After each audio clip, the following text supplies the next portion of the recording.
Good morning guys, welcome back my YouTube channel Bharti lex study. आज हम देखेंगे आपके एंटीबॉडी।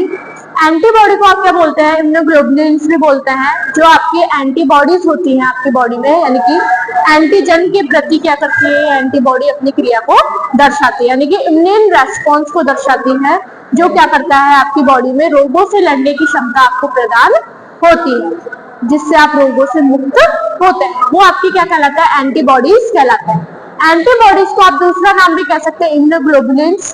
इम्यूनोग्लोबुलिन्स को आप किससे दर्शाता है? शॉर्ट में आईजी के द्वारा दर्शाता है। इस प्रकार से आप इसको दर्शाते हैं। ये जो आईजी होते हैं बहुत प्रकार के पाए जाते हैं, बहुत टाइप्स के पाए जाते हैं, जैसे आईजीएम, आईजीए, आईजीई, आईजीडी,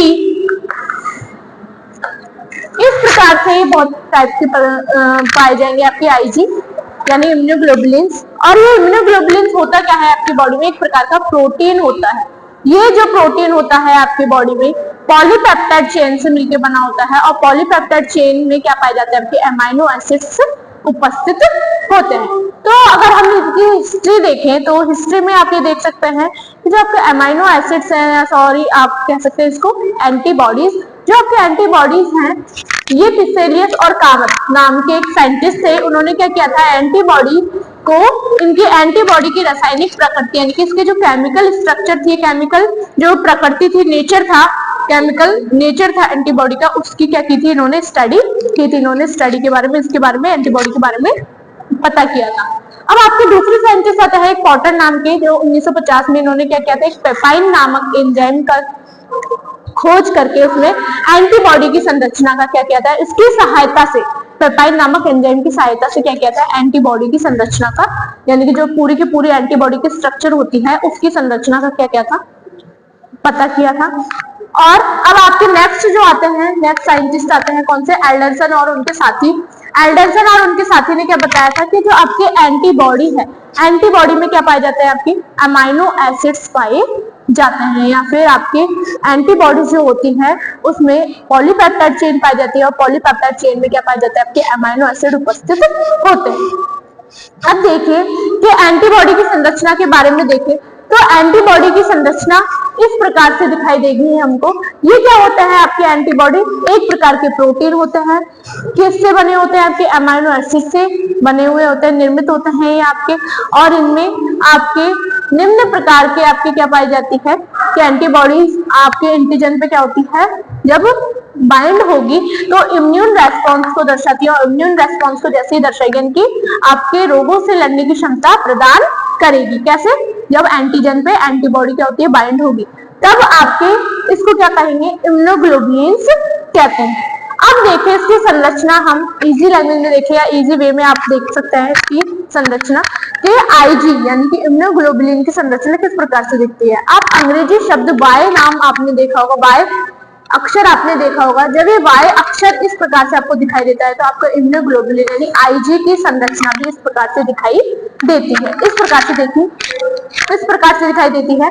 अब देखिए इसमें ये जो वाई आकार का मैंने आपको बताया है कि वाई आकार का जो अक्षर पाया जाता है आपकी अल्फाबेट्स में, ये अल्फाबेट्स में वाई आकार का आकार इस प्रकार से आपके आईजी को दर्शाता है। इसमें दो आपकी श्रृंखलाएं पाई जाती हैं, यानी दो समरूपी अर्धांश पाए जाते हैं। समरूपी अर्धांश का मतलब आधा आधा अर्धांश पाया जाता है, आधी आधी चेन पाई जाती है, और ये दोनों ही चेन एक दूसरे के समान पाई जाती है। एक चेन तो क्या होती है? हैवी होती है, भारी होती है, और एक चेन क्या होती है? लाइट वेट की होती है, यानी कि लाइट होती है, या फिर आप इसे बोल सकते हैं हल्की भी बोल सकते हैं। तो एक चेन क्या बोलेंगे? इसको हैवी चेन बोलेंगे, और एक को लाइट चेन कहेंगे। किसकी मिलकर बनी होती है आपकी? पॉलीपेप्टाइड चेन की मिलकर बनी हुई होती है। ये जो चेन होती है, ये जो आपकी चेन है, आपकी जो अर्धांश है, ये चेन किसके ये अर्धांश किसके मिलकर बने हैं? आपकी पॉलीपेप्टाइड या हैवी पॉलीपेप्टाइड चेन आप इसको कहेंगे, जो हैवी से जुड़ा है। और जो आपकी लाइट से जुड़ा है, जो अर्धांश आपकी लाइट से जुड़ा है, यानी कि लाइट जो वेट है इसका, उसे क्या बोलेंगे आप? लाइट पॉलीपेप्टाइड चेन कहते हैं।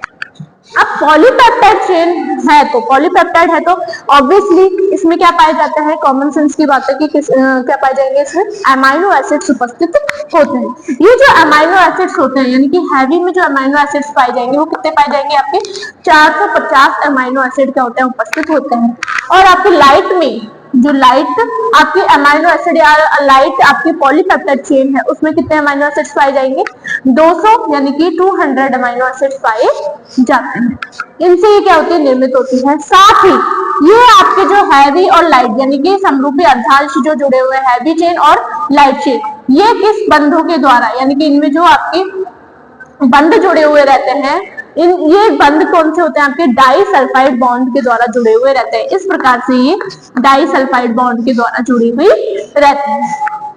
और अब इन श्रृंखला में भी क्या पाए जाते हैं, आपके 2 भाग पाए जाते हैं। कौन कौन से भाग पाए जाएंगे, 2 आपके, एक तो पाया जाएगा कांस्टेंट यानी स्थिर और एक पाया जाएगा आपका वेरिएबल यानी कि अस्थिर भाग।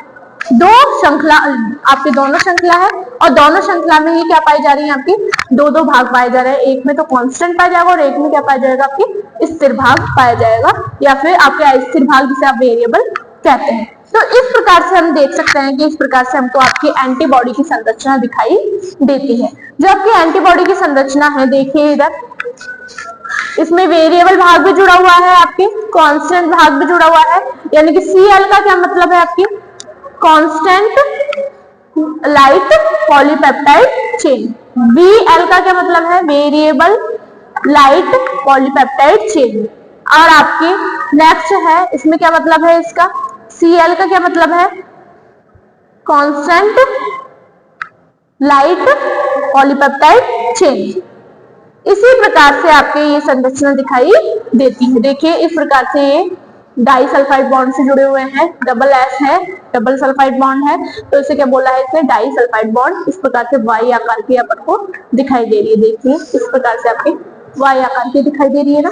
तो आपके इम्यूनोग्लोबुलिन आपकी किस प्रकार से दिखाई देता है, वाई आकार, जो आपके अल्फाबेट अक्षर जो आपके दिखाई देते हैं ABCD के, जिसमें आपके जो वाई अक्षर है वो इस प्रकार से आपके इम्यूनोग्लोबुलिन की संरचना दिखाई देती है।